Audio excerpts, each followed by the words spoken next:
So sleep is something which has two components. One is quality, the other is quantity. So quality of sleep is mandatory for all of us. Quantity of sleep can vary. Someone might need 8 hours of sleep, someone might need 7 hours, someone might need 9 hours. So it can vary between 7 to 9 hours. And yes, there are certain exceptions, but on an average, 7 to 9 hours of sleep is almost a must, apart from those exceptions.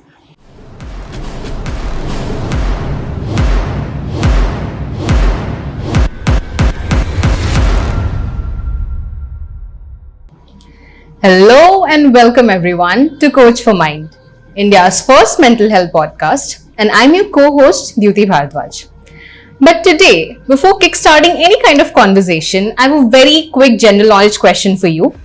P.S. I'm very terrible at it, but this is for you guys. What is it that researchers suggest human beings should do for at least 8 hours every day? Well, I hope you got it correct because it's a very trending topic these days. All of us is actually talking about it, and we as a community have dug up a lot of content related to sleep. Yeah, that was the answer. Ranging from research conclusions to ancient Indian manuscripts. We have tried to look for solutions or answers related to how much we should sleep, the rituals we should follow before going to sleep or after waking up, and trying to find more solutions regarding psychological diseases related to sleep, and a lot more.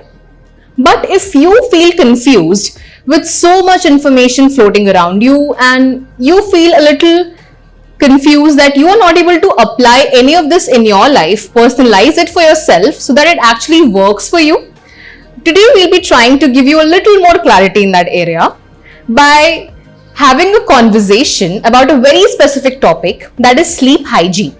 And without further ado, please help me welcome to have a very insightful conversation the founder of this podcast and licensed clinical psychologist, Mr. Lekh Bajaj. Welcome to the show, sir. Thank you so much, Yuti. And again, I'm excited about this topic because it is extremely important, and I think for different age groups, this has different meaning. Yeah. First is to even realize that it's a very important part of our lives, because till an age, we are kids and it is already taken care of because we are at home, parents have certain rules. But when we come to college or hostel, it's so messed up. All the freedom. Then we start messing it up. And then again, after a certain years, we realize that how now it has started to mess us up. To mess up with sleep schedule. And then we start looking for solutions. Then we realize that we are never taught any solutions to deal with it, and then we toss and turn in our beds and worry about kini kyun nahi aa rahi, or the sleep schedules are messed up. So I think this will be important. So whoever watches this video, they will get like a very structured way of why sleep issues occur, how to deal with them, and very step-by-step ways to overcome this. And it's actually not very difficult. It just takes slight bit of effort. But sleep schedule, quality of sleep, quantity of sleep, all can be improved. And I think it's important for everyone to know the impacts also. Like if you're messing up with the sleep schedule, then actually how it affects you in the small, minute details of your day.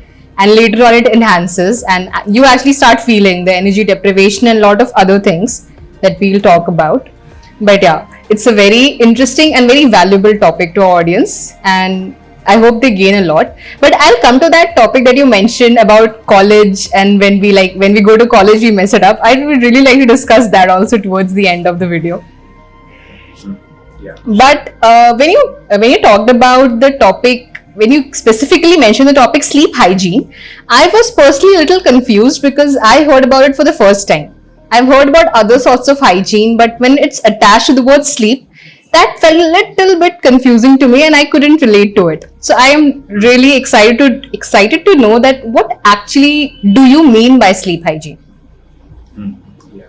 Actually, even I came across this term few years back only. Earlier, I didn't know that such a term exists. But I think covers a lot about everything related to sleep. Basically, like we have physical hygiene of our body, which means to keep it in a good state. Or if we talk about hygiene of our room, it means to do certain things to keep it in a good state. Similarly, sleep hygiene is about keeping your entire structure of sleeping, not just sleeping hours, but before and after also, keeping that entire thing in a good shape. So sleep Okay. hygiene, yeah, fundamentally is a combination of two things. One is your bedroom environment, and the other aspects of before and after sleep. What to do so that those number of hours, whatever number of hours you sleep, they are of good quality. So it is not only about when you are sleeping. It includes all the 24 hours. What to do so that the sleep, because sleep is affected by even very minutest of things that you do during the day. You might not even realize it. So, as you've mentioned about how it can be affected by our actions that we might not even realize, so I would first of all like to discuss what actions of ours and what all actually comes under the category of poor sleep hygiene. Sure. So I was doing some research on this. So there are 3 signs that we can see. If those are present, then which means that our sleep hygiene is poor. And I think this can be a sort of assessment for our audience as well. Yeah. One, if you have difficulty falling asleep. Usually when we are kids, we just do our things, eat, play, etc. And we just go to bed, and within few minutes we are gone. We are sleeping. Yeah. But as an adult, at times we start to face this difficulty that it's difficult to fall asleep. For example, we know tomorrow I have to go somewhere at this time. But now I am lying down in my bed and I'm not able to sleep. There are thoughts are running. I'm constantly turning and tossing. So that is that you have a difficulty falling asleep. Second, you are frequently disturbed during your sleep. Either maybe because of your own physical body or from external disturbances. For example, if there is some noise that might happen, or someone, let's say early morning, someone rings the bell. So all these environmental disturbances or physical body. For example, if you drink too much water before you go to bed around 1 hour, so then you will have to get up somewhere in between, which will break the flow of your sleep. So that's just a small example. So basically, if your sleep is getting disturbed frequently while you're asleep. And third is daytime sleepiness, which is that you feel lethargic or tired or sleepy during the day, which again would bound to affect. If you're a student, then your studies would be affected, and if you're a working professional, then your office hours will be affected by that sleep. So is this again, is this daytime? Again reminds me of our college days, and you're still in college, so you can recall that in college we have this tendency that we go to lecture and then we sleep in the class. Yeah.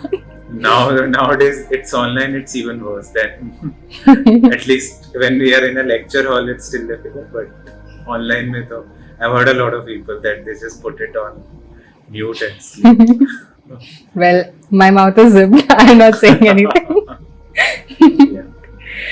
Okay, so like this daytime sleepiness that you mentioned about, is it different from napping in the afternoon? Like people say that many great thinkers have this habit of napping, like going out, like after lunch they sleep for 20 minutes or maybe an hour or so. So is it different from that lethargy in the daytime? So I think taking a small nap during the day is good. That's in fact healthy also for you, just to recharge your body and mind for the second half of the day. But if it is like that, someone is sleeping for 1 or 2 hours during the day, that, or if let's say someone is in office and they can't find a space to sleep, they are just drowsy, or even there are small signs which people might not know that they might also occur because of lack of sleep. Your mood might get irritable. You might get angry very frequently, or you might start to lose your focus and concentration on the day. So again, those can also affect your daily quality of your daily life. Okay.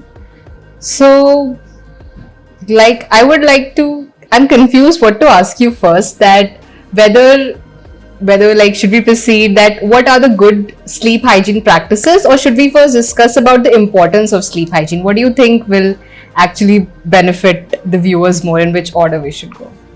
I think it's better to first talk about why it's important, so Yeah. that people have interest that okay, we need the solutions. Yeah. Yeah, so basically, like combining the previous question and this question, why it's important. So sleep is something which has two components. One is quality, the other is quantity. So quality of sleep is mandatory for all of us. Quantity of sleep can vary. Someone might need 8 hours of sleep, someone might need 7 hours, someone might need 9 hours. So it can vary between 7 to 9 hours.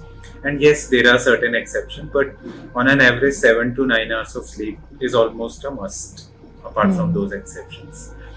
And if you do not provide your body and your mind that many hours, and I think that is where mostly college students or even some middle adult people might also go wrong, that they might compromise on the sleep because maybe something else is more important, maybe some party is more important, or maybe some exam or work or study is more important, or just let me have some more fun with my friends, so we'll sleep. So yeah, this we have experience in hostels. So that becomes so we compromise on sleep to cater to maybe work or fun or entertainment, but we do not realize how it impacts our next day. For example, if there is a person who thinks maybe I'll sleep only 5 or 6 hours tonight, which I think a lot of college students, especially in IIT hostel, do Yeah. that they have a habit only sleeping 5-6 hours, and they think that they are utilizing that 1 or 2 hours extra to do something productive or entertaining. But they do not realize it messes up the rest of the 16 to 18 hours of their day. You feel tired, you feel your mood is not good, you are irritable, and even if it continues for too long, then it can actually mess up with the hormones of your brain and can cause issues like anxiety or depression as well in the long run. Some bits of mood changes we can observe, even like if tonight I do not sleep well, the next day my mood would be, I might be a little grumpy, I will be irritated, I won't be able to concentrate well. But this, we do not realize that we are messing up with our productivity, and even if I talk about enjoyment or entertainment, our ability to enjoy our day very well if we haven't slept. Yeah. Although I do remember that again in my college days, we used to, like, our classes used to start at 9. At least I had a fixed routine that I have to sleep by 1 a.m. Although that is also a little messed up, but that was Yeah. my boundary. But my friends would say, let's stay awake, सुबह उठ के चले जाएंगे, we'll see. But again, that how can I expect my body and mind to go to a class with 4-5 hours of sleep when I actually need 8 hours? So then I would be sleepy in the class, even I won't be able to make good notes. Then if I go out with my friends, let's say I go to watch a movie, my body and mind are not in a state to enjoy as well. So I'm messing up with my day that we do not realize. And then we try to catch sleep here and there, Yeah. sleeping in the class, sleeping, coming back and taking a 2-hour nap or 1-hour nap, which is not actually a nap. Nap is like 15-20 minutes. That is healthy nap. Correct. Yeah.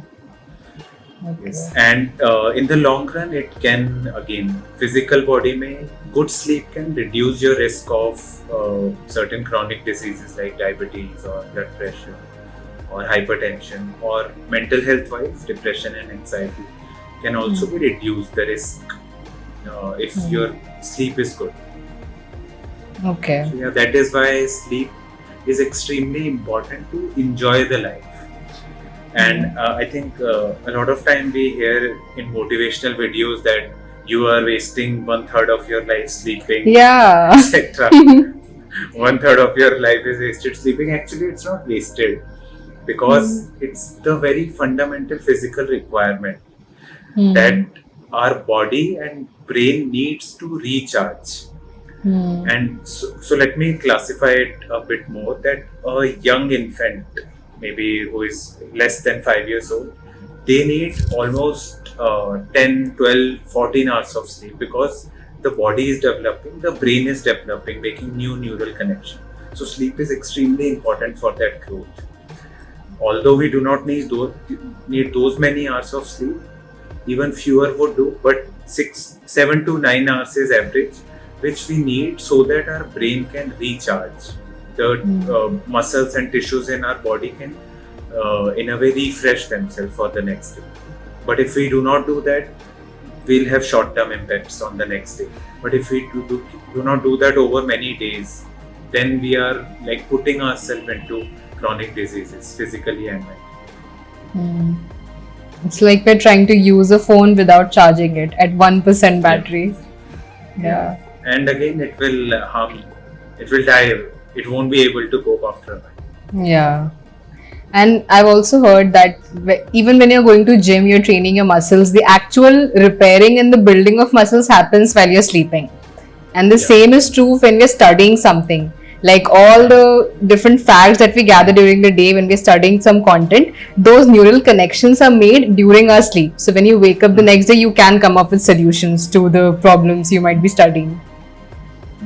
Yes, absolutely. And even a lot of people, and I think again in hostels and especially IIT like places, people, if you have an exam at 9, you would like stay awake the whole night trying to get as much as possible, thinking that will get you more marks. But it doesn't, because your brain is not in a good position to perform well in the exam. So you might not realize, but it is actually negatively impacting your exam. Like you are trying to give an exam with a brain who is in a very sort of dead state. How can you expect? You might think that, okay, I've read that also, but you have not consolidated. And consolidation happens in sleep. Correct. Since you've raised the point of hostels, I'll ask you this dilemma question that I have, or maybe some other people also have in hostels. Like, these late night conversations or fun that we have with friends, this is like quite priceless. And people say that this is the last time you're doing this. After that, when you're out of college, you can build your sleep schedule, anything you want to, because anyways you'll be going to office, you'll be working, you will have to wake up on time. So for these 4 years, like you can, just let go and go with the flow and enjoy the time that you have, because it's kind of valuable. So like how to solve this dilemma, this question actually.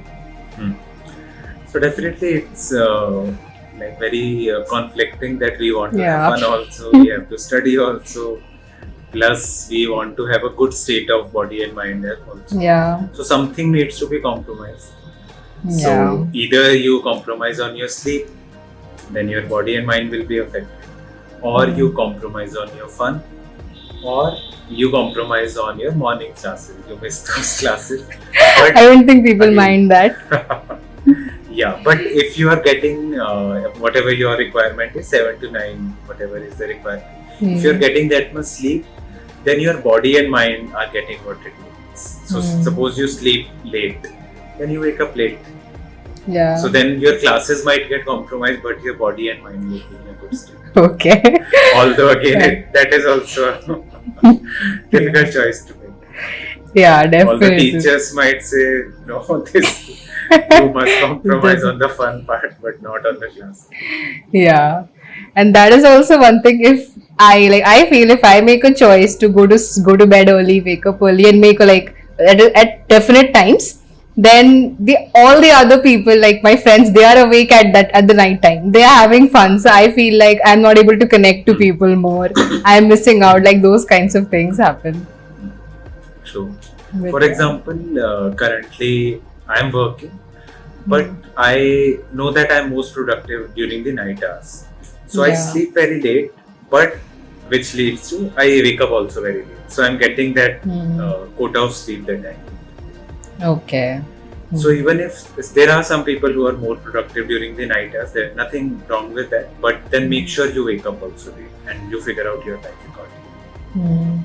But quantity of sleep and quality of sleep you must need. get what the body and mind needs. Otherwise, it is bound to deteriorate. Correct. So I think now we can move on to the actual action steps, or how should we maintain a good sleep hygiene, and maybe you can walk us through the steps that you follow in your personal life as well. Sure. And again, I'll ask the audience, if possible, grab a pen and paper or maybe some note-taking app in the mobile. I'll just mention them step by step, and you can see what mix works well for you. I'll try to mention everything about sleep hygiene step by step. People can make a good mix of those activities for them. So first part is having a fixed schedule. Again, someone might sleep at 10 p.m., someone might sleep at 1 a.m. Whatever it suits your work or studying schedule, but making sure it's fixed. That okay, if I sleep at 10 p.m., then I'll go to my bed at 10 p.m. And even more important is to fix the waking up time. Suppose you go to your bed at 10 p.m., but you are not able to sleep. You, let's say, took 2 hours to sleep, fall asleep. But at least fix the waking up hour. That no matter what, even if I haven't slept well, I have to wake up at this time, so that it doesn't become a loop. Otherwise, what usually happens with people is that they will sleep late, then they will wake up late. The next night they will again won't feel sleepy at the time that they have decided. Then again it becomes a cycle. And hence, and especially in COVID, I talked to a lot of people whose sleep schedule just got messed up. Because most people were working from home or taking online classes. It just keep on getting like pushed to an extreme, and then now they have no control. So at least fixing the waking up hour is very important. Even if you can't sleep, let's say fall asleep, because falling asleep is not fully in our control, conscious control. You can go to bed at fixed time, but sleep will come at its own pace. But waking up is in our control. That must be fixed. Next is again just a small thing which we discussed already, that prioritize your sleep. Because if you sleep well, your body and mind will be in a good state. You can enjoy your life more during the daytime. You can be more productive during your working or studying hours. Next is even if you plan to shift your sleep schedule. Let's say today I sleep at 2 a.m. I want to sleep at, let's say, 11 p.m. So don't make a sudden transition, because your body and mind won't adapt to it. You will fail. You're bound to fail. Make small changes by, let's say, 15 minutes or half an hour. Slowly shift it. For a few days, shift it to 1:30 a.m. Then slowly for a few days, shift it to 1 a.m. and so on. Next is again what you mentioned earlier, not to overdo naps. Some people think by taking naps in the afternoon, some people even take multiple naps, some people take longer naps like 1 or 2 hours. Those are not good. Because then again it will mess up your body, won't be ready for sleep when the time would actually come. Yeah, that happens all the time. So even if someone has to take naps, take it towards the maximum before 4 p.m, not in the evening, and keep the duration also 15-20 minutes. That is healthy. Okay. Next is there should be a 30-minute period of winding down. Let's say you decide, okay, I'll go to bed at 11 p.m, for example, whatever you decide. By 10:30, you should have a ritual that, okay, this 10:30 onwards, I won't be doing any work, I won't be watching anything, I'll be doing things to wind down. Now, winding down can include multiple things. You can choose based on what suits an individual. For example, practicing some sort of relaxation, or listening to some soothing music, dimming the lights in the room. Or some people like to take a shower, maybe a warm water shower could be helpful rather than cold, because again cold water will stimulate your body, which will take you away from sleep. Warm water shower can be good. Anything that relaxes you. So these last 30 minutes of your awake cycle should be towards doing anything relaxing, writing your thoughts, reading something. So anything that is not stimulating but is relaxing. Right. Next is again very important, which is very difficult to do these days: unplugging from all the electronic devices. Yeah. Because be it social media or any video, Netflix, etc., all of them stimulates the brain. They increases our thoughts and what we feel, and that again, anything that stimulates the body and the mind will take us away from the sleep. So at least in those 30 minutes, things should be towards winding down. उससे पहले you do whatever you want, but for those 30 minutes, because like now this is a little technicality of it.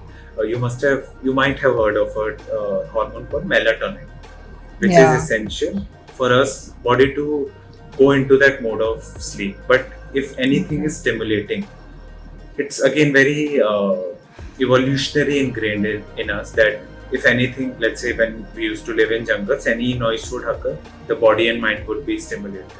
Now body won't let you sleep because there might be a threat. So whatever stimulates your brain, it will take you away from sleep. So Okay. these days there is no threat around as such, but we watch something on Netflix, some let's say very thrilling thriller sort of thing on Netflix, or even let's say some people try to problem solve at night.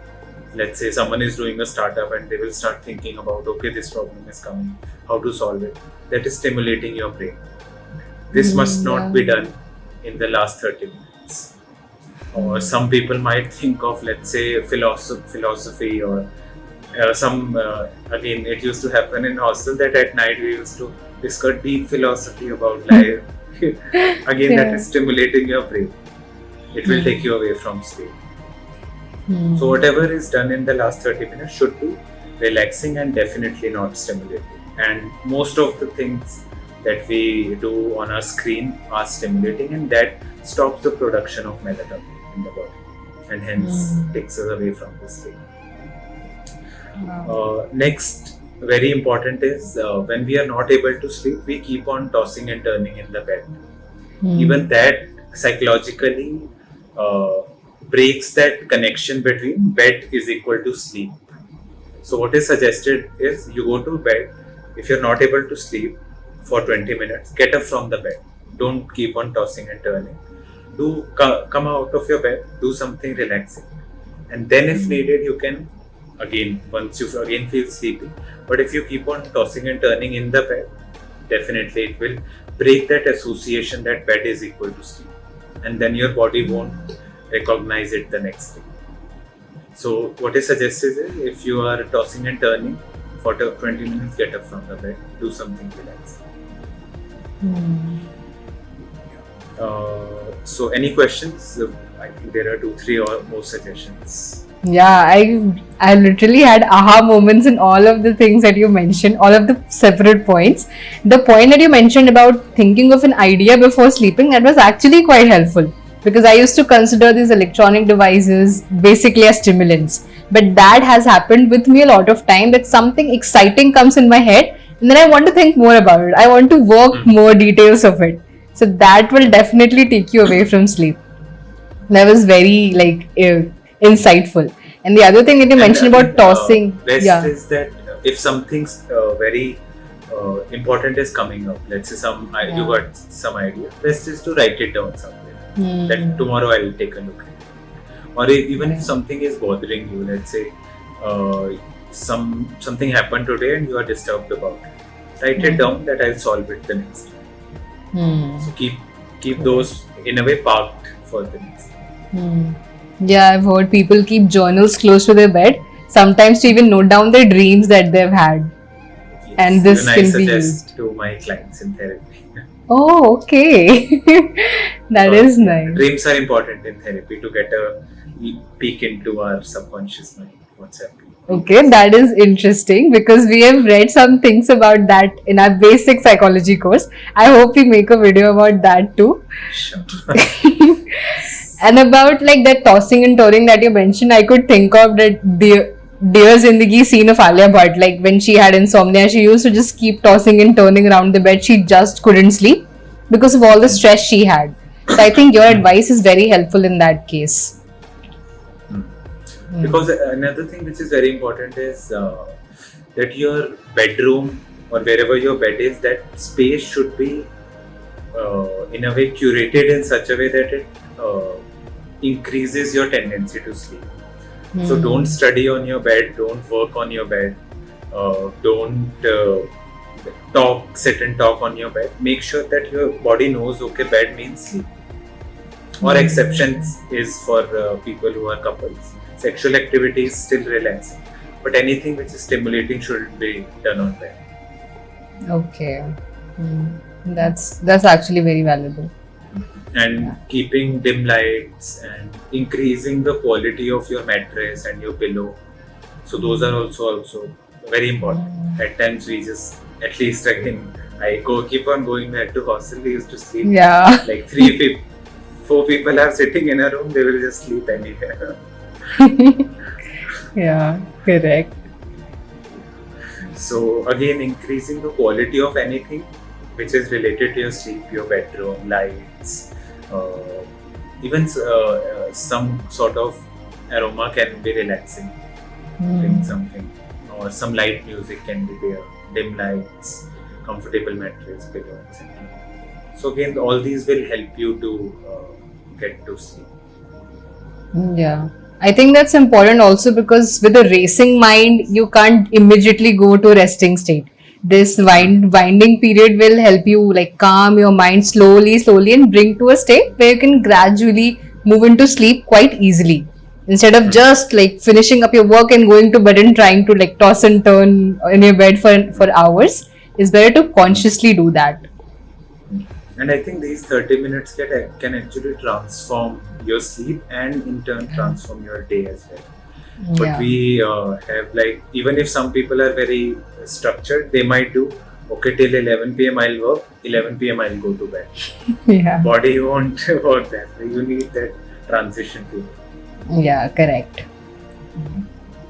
And 2 more suggestions are that some physical activity during the day is must, because that will help the body to feel tired by the night, and this must be done like during the evening hours rather than doing it at late night.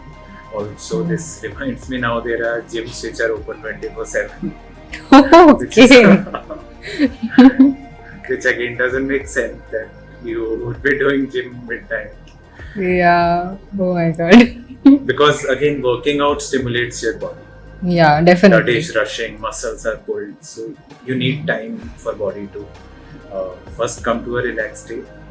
Because again, in a way, when we are, let's say, running or we are doing push-ups, lifting weights, it's a sign to our body that there is some urgency, that is, and hence it releases the hormones, so it stimulates the body. So it must be done in the evening hours, not late evenings.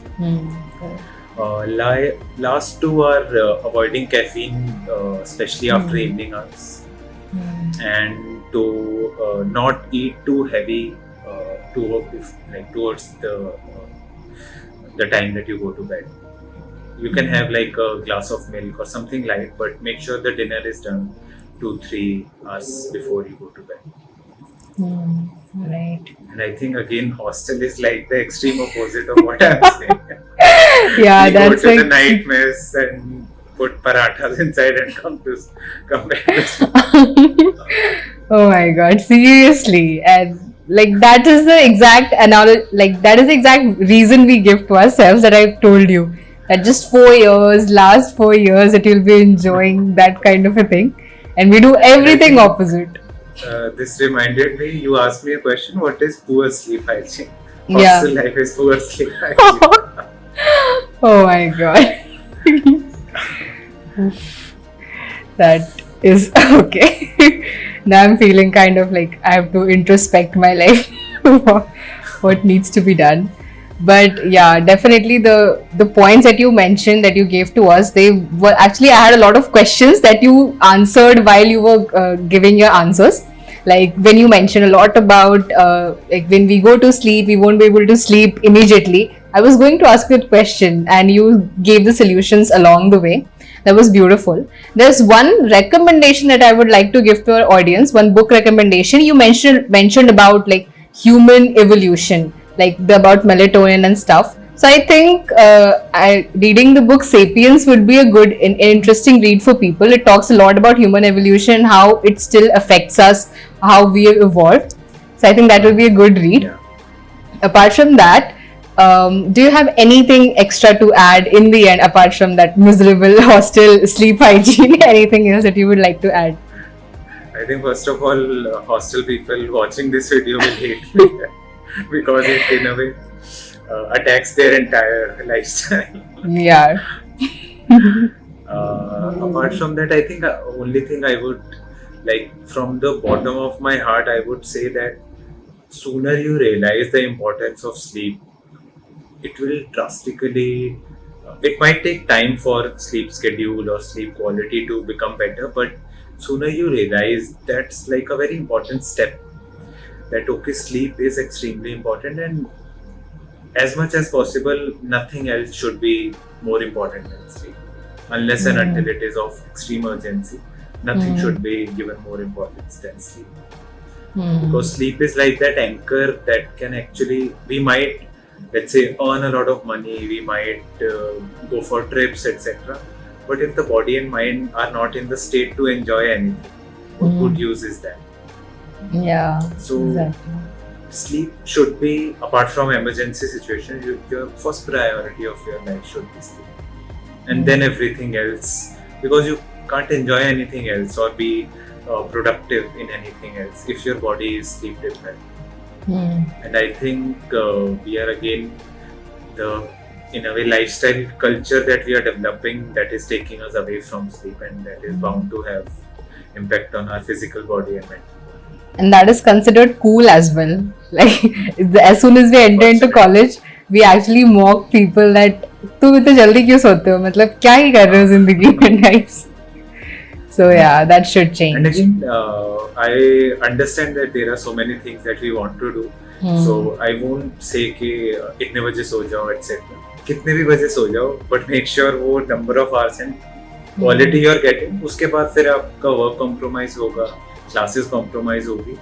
That you have to face the consequences. But quantity and quality must not be compromised for you to enjoy life. Yeah, definitely. That's correct. I would like to ask you one last question before we sign off. How do you, what do you do in your winding off period before going to sleep? Yes, so I have 2 kittens. So, Okay, so what yeah. I usually do is I put some relaxing music, and there are certain cleaning etc. needs to be done for them. So I usually put those on, do that cleaning etc. Cleaning their litter etc. And then briefly play with them. So Okay. usually my last half an hour goes in that. Plus mostly when I go to bed, I usually meditate for 15 minutes, and usually what happens is while meditating itself I just fall asleep. Yeah, exactly. Even I was going to mention that if people feel difficulty in going off to sleep, meditation is a very useful tool. I also use it. Absolutely. Yeah. And again, even some people say, oh, we can't meditate, it's very boring. It's good that it's boring, you will fall asleep. That's a nice analogy. Yeah. Okay. So it was actually very insightful conversation, more than people would expect it to be, because this topic, though is trending, people are not still paying very much attention, but it's important and valuable to us, as you say, because health is fundamental. Everything else stands on top of it, and sleep is a very important part of it. So I hope our audience takes this message from this whole video, even if it's okay you take time to integrate small things, changes into your life, but even if you take this message that how valuable sleep is, that will be the mission accomplished in one way. So I would like to tell all of you, if you could take any value out of this video, please share it with your loved ones so that they could also bring more clarity into the different aspects of their lives and create a beautiful lives for themselves. Do share this video, hit the like button, and let us know in the comments how much you've progressed and what are your existing sleep hygiene, or if you relate to us. Apart from that, please do not hesitate to reach to Coach for Mind for any help regarding mental health of yourself and that of your loved ones. And do not forget to follow us on Instagram and LinkedIn for regular updates. Thank you. Bye bye.